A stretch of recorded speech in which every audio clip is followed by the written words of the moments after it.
You know the vibe, right? The cameras flash, the crowd just freezes. For decades, Hollywood royalty was all about, inheritance, trust funds, and this very quiet, guarded privilege. Oh, absolutely. The classic untouchable elite. Right. But what happens when the princess of a literal Hollywood dynasty trades that inheritance for an internet empire?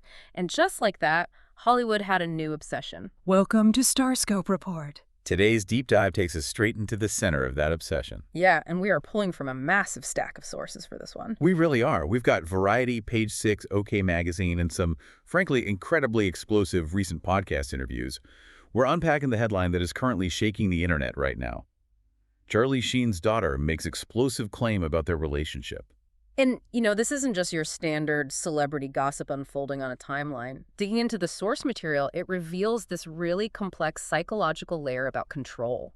It's about the desperate search for financial independence and really the hidden, often devastating emotional cost of growing up under those flashing lights. Yeah, we are going to unravel the true story behind Sami Sheen's $3 million OnlyFans empire, the bitter financial feud with her father, and the harsh realities of being a so-called Nepo baby. Because the label itself is something Sami has actively tried to just take a sledgehammer to, Yeah. She wants to shatter the illusion of the trust fund kid. Exactly. And the headline fact here is that 20-year-old Sami Sheen publicly claimed on TikTok that she has been completely cut off financially from Charlie Sheen for over 4 years. Which is wild to think about. She was visibly frustrated by this public perception that she is just cruising by on inherited wealth. In her own words, she literally stated, "This man has not given me a dime in over 4 years." Wow. And the timeline here is crucial for you guys listening. She launched her OnlyFans account right after her 18th birthday. And the catalyst wasn't just like a desire for attention. It was a sheer financial bottleneck. Right, because she was working at a local candy store at the time. Yes, making minimum wage. And she quickly realized that bagging sweets doesn't exactly cover rent in Los Angeles. Not even close. No. So fast forward to today, and she has generated over $3 million and purchased her own beach house. And she dropped that viral quote that pretty much summarizes her entire ethos right now. She said, "Daddy didn't buy my beach house, these daddies did." It is such a blunt, defiant statement. It really is. And looking at the broader industry landscape, Sami actually fits into this growing trend of the cut-off Nepo baby. Oh, for sure. Wealthy celebrities are getting increasingly paranoid about raising out-of-touch children. Like, look at Jackie Chan. Right. He sits on an estimated $400 million fortune, and he's been incredibly vocal about refusing to leave it to his son, JC.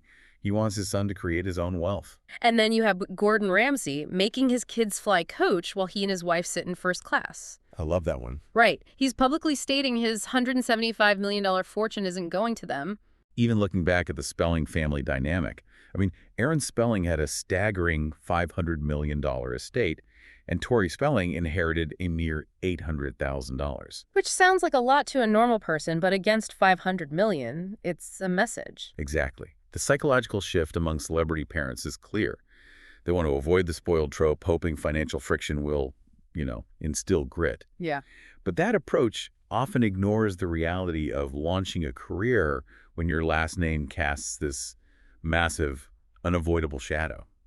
And that brings up a huge point of friction for me. I look at this situation and I kind of wonder if the lack of a literal trust fund actually negates the privilege of having a famous last name. Oh, that's an interesting point. Like, think of Sami's career move as a rogue brand licensing deal. If an average person starts an OnlyFans, they are screaming into the void trying to build an audience from zero. Right.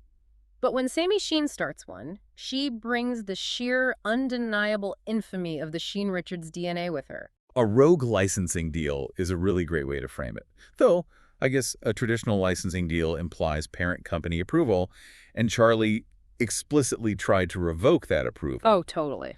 But the mechanics of your point are entirely accurate. Attention is the core capital of the internet era. She inherited a massive reservoir of attention. She bypassed traditional Hollywood gatekeepers, the agents, the casting directors, the PR firms, and took that inherited attention directly to the consumer. Charlie might not be writing a check for her beach house, But the public fascination with his life is absolutely funding it. Yeah, that autonomous monetization of the family brand forced her parents into an impossible public relations corner, and honestly, their reactions ended up being a masterclass in Hollywood double standards. Oh, the fallout was messy. If you think the financial pivot is wild, just wait till you hear how her parents handled the fallout, because it was completely unprecedented. And hey, if you're loving these Hollywood twists, make sure you're subscribed. We've got even crazier stories ahead in this deep dive. We really do.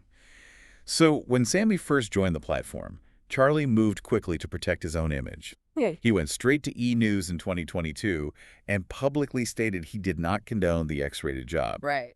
But crucially, he made sure to note that it did not happen under his roof. Which is just a classic PR distancing tactic. Completely. He basically threw his hands up and shifted the narrative, implying that because she was living with her mother, her choices were a reflection of her mother's household, not his. Meanwhile, Denise Richards took the exact opposite approach. She vigorously defended Sami in the press, asking the public to trust her daughter's judgment. Yeah, she leaned into it. She really did. Denise brought up her own history, starring in the erotic thriller Wild Things and posing for Playboy. She knows firsthand how the industry commodifies youth and sexuality, and she refused to let her daughter be shamed for capitalizing on it. Which is a strong stance as a mother in Hollywood. But Denise didn't stop at a PR statement. In a move of ultimate solidarity, Denise launched her own OnlyFans account. Which, I mean, that decision sparked massive backlash across the internet and traditional media.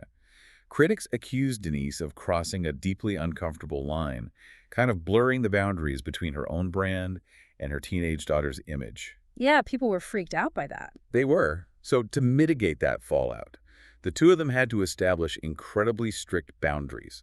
They went on the record to state their one major rule. They never, ever look at each other's content. Sami actually noted to the press that doing so would be weird, which is certainly an understatement. To say the least. But it highlights the surreal reality of their family business.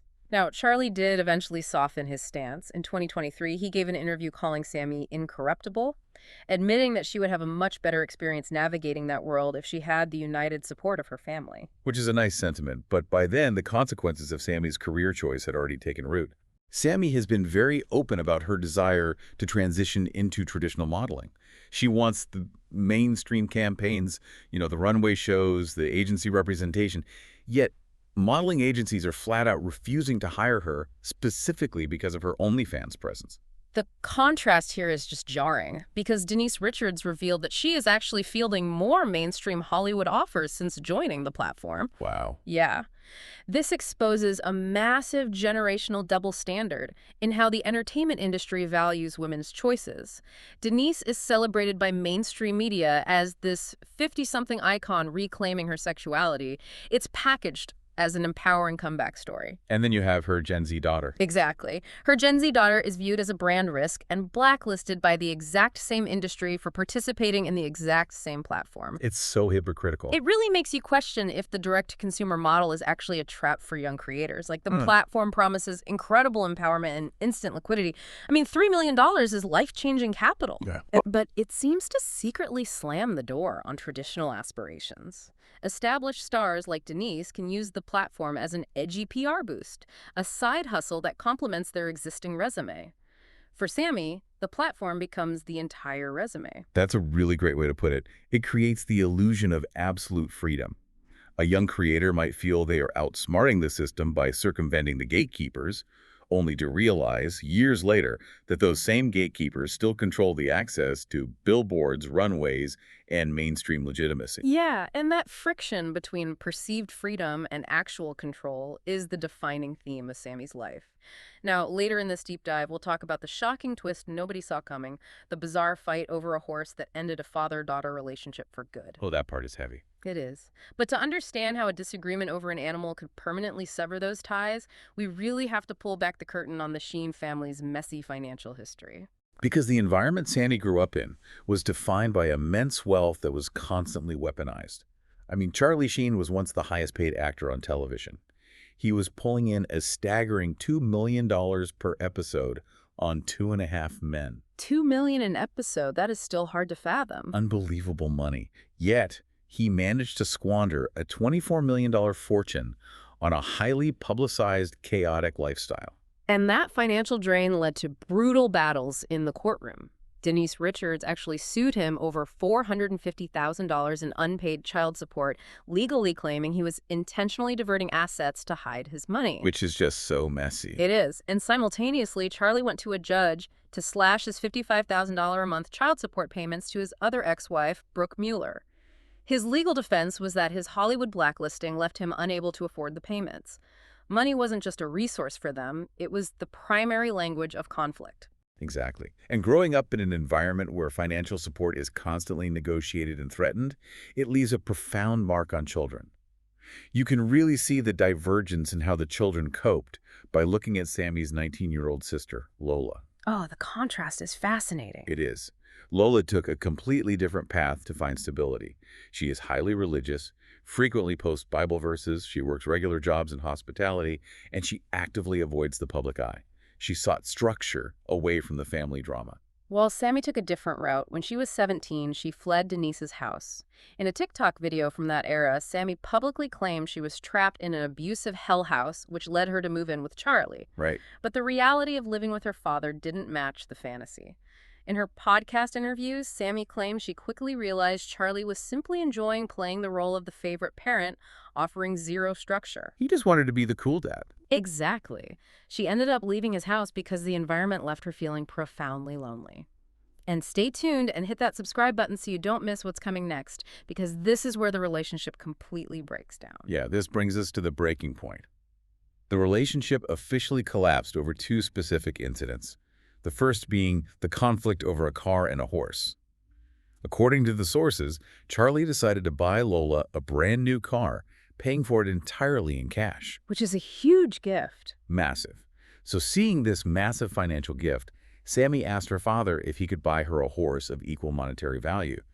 Charlie completely refused, and Sami cites that specific refusal as the catalyst for their total estrangement. And, if you just read the headline, it sounds like a caricature of a spoiled Hollywood teenager throwing a tantrum over a luxury item. Right, like, Daddy won't buy me a pony. Exactly.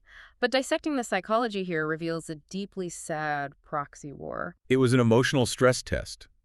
Think about it. A car represents independence. It's a vehicle to leave the house. A horse is a massive ongoing financial commitment. You have boarding, feeding, veterinary care. It requires the parent to remain continuously invested. Right. Charlie likely viewed the request through a purely logical lens. A car is a practical necessity for a teenager, whereas a horse is an extravagant luxury, especially when Sami was already making millions and could just buy her own. Yeah, but Sami was viewing the transaction entirely through an emotional lens. She was testing her father to see if he valued her equally to her sister. When he said no to the horse, she didn't hear a rejection of a purchase. She heard a rejection of her worth. That is so heartbreaking. And that divide between Charlie's logic and Sami's emotion was cemented by the second incident, the nose job. Yeah, so Sami scheduled a cosmetic procedure. And any surgery, regardless of the reason, carries the inherent risks of anesthesia and recovery. Yet, according to Sami, Charlie did not reach out to check on her until a full 24 hours after the procedure. And when she confronted him about the delay, Charlie defended himself by arguing that a cosmetic nose job is a routine, scheduled procedure that simply didn't warrant immediate panic or emergency check-ins. Again, with the logic. Right. Once again, he is operating on clinical logic. He likely saw a standard medical chart. And she saw an empty hospital room. For a teenager waking up vulnerable and in pain, a 24-hour silence from a parent feels like the ultimate abandonment. It is a tragedy of fundamental miscommunication. He remains genuinely baffled about where he failed her in that moment, defending his logical stance, while she is left carrying a profound emotional wound. And the depth of that emotional wound is staggering. The true core of this narrative emerged during Sami's recent podcast appearances, where she made this quiet, devastating admission. She started that she has absolutely no childhood memories of her father being sober. Not a single one. Not one. Decades of a father's life, completely eclipsed by addiction in the eyes of his child. To truly understand the gravity of that, we have to look at the heartbreaking contrast presented in Charlie's 2025 memoir, The Book of Sheen. Oh man, this part is rough. It really is. In the book, Charlie recounts a specific day in December 2017. Sami was 13 years old. He had promised to take her to an appointment, but because he was drinking, he missed it.